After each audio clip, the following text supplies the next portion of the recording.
Episode 15 के start में हमें लैंग को दिखाया जाता है जिसके अंदर नैनचेन से लड़ने की अब जरा भी ताकत नहीं बची थी, इसलिए वो वहां से भाग जाने में ही अपनी भलाई समझता है, जिसके पीछे नैनचेन भी जाता है। तब मौका देखकर शियाओ भी अपने सोल्जर्स के साथ लैंग और उसके सिपाहियों पर हमला शुरू कर देती है, जिसमें लैंग के सैनिक हारने के कगार पर आ जाते हैं। तब लैंग के सैनिक का डिप्यूटी कमांडर वहां से भागने लगता है, लेकिन जब वो आगे बढ़ता है उसके सामने एक और आदमी खड़ा हो जाता है जिसे वो टकरा जाता है और फिर वो आदमी उसे मार देता है। जिसके बाद हम उस आदमी को देखते हैं जो कि कोई और नहीं बल्कि कमांडर वू ही था। तब वू की पावर देखकर सारे के सारे सैनिक पीछे हटने लगते हैं क्योंकि उसके अंदर से बहुत ही ज्यादा एनर्जी निकल रही थी।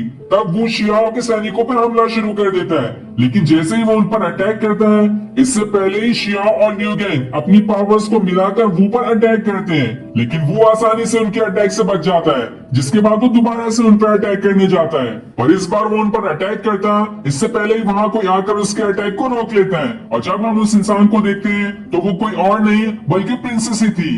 तब वो और प्रिंसेस के बीच में काफी जबरदस्त एक्शन वाली फाइट होने लगती है जहां दोनों अपनी पावर्स की मदद से एक दूसरे पर अटैक करते हैं। तब वहां नैनचेन भी आ जाता है, शियाओ से आवाज लगाकर अपने पास बुलाती है और जब नैनचेन उसके पास जाता है वो उसे सारी बात बता देती है कि वो हमारे सिपाहियों पर अटैक कर रहा है। तब नैनचेन को समझ आता है कि जिस 3000 सिपाहियों को वो लेकर निकला था उसने उन सभी को मारकर उनकी स्पिरिट को अपने अंदर डाल लिया, जिस वजह से वो इतना ज्यादा पावरफुल बन गया है। जिसके बाद शियाओ उससे कहती है तुम इसे संभालो, मैं लैंग को संभालने जा रही हूँ। नैनचेन उसे कुछ कहने वाला होता है लेकिन वो कह नहीं पाता, इसलिए वो लियू गैंग से कह देता है कि शियाओ को कुछ नहीं होना चाहिए, उसके अच्छे से देखभाल करना। ये सुनकर शियाओ शर्मा जाती है, जिसके बाद नैनचेन हवा में उड़ना शुरू कर देता है और वो और प्रिंसेस की लड़ाई के पास जाने लगता है। इधर प्रिंसेस और वो दोनों आपस में लड़ रहे होते हैं। तब वहां उड़ते हुए नैनचेन आता है जिसकी विंग्स में इतनी ज्यादा एनर्जी थी कि उस एनर्जी को देखकर वू का ध्यान भटक जाता है और तब प्रिंसेस उस पर काफी ज्यादा पावरफुल अटैक कर देती है, जिस वजह से वू काफी ज्यादा घायल हो जाता है।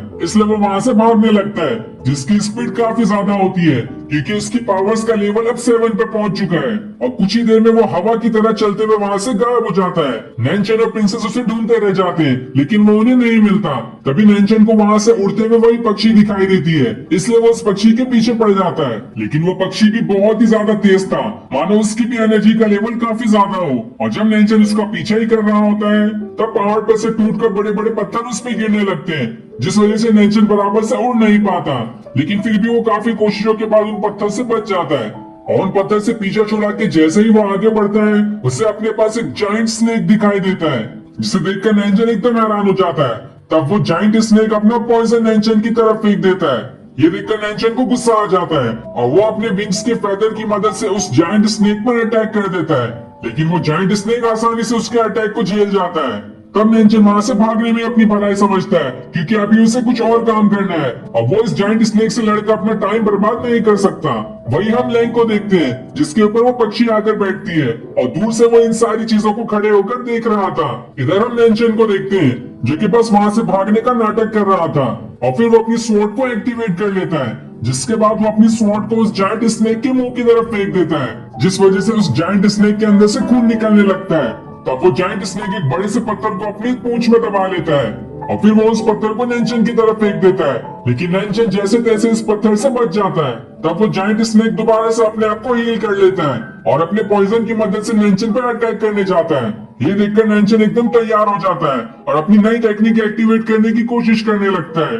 और इस बार जब नैनचेन उस जायंट स्नेक पर पावरफुल अटैक करता है, इस अटैक को वो जायंट स्नेक सहन नहीं कर पाता और वो वहीं पर मर जाता है। और जब नैनचेन उस जायंट स्नेक के पास जाता है उसके अंदर से बहुत ही ज्यादा बदबू आ रही थी, इसलिए वो वहां से हट जाता है। तभी उसे वहां वही 2 फल दिखाई देते हैं जिसके बारे में प्रिंसेस ने उसे बताया था और ये सीन दिखाते ही ये एपिसोड यही एंड हो जाता है। Thanks for watching.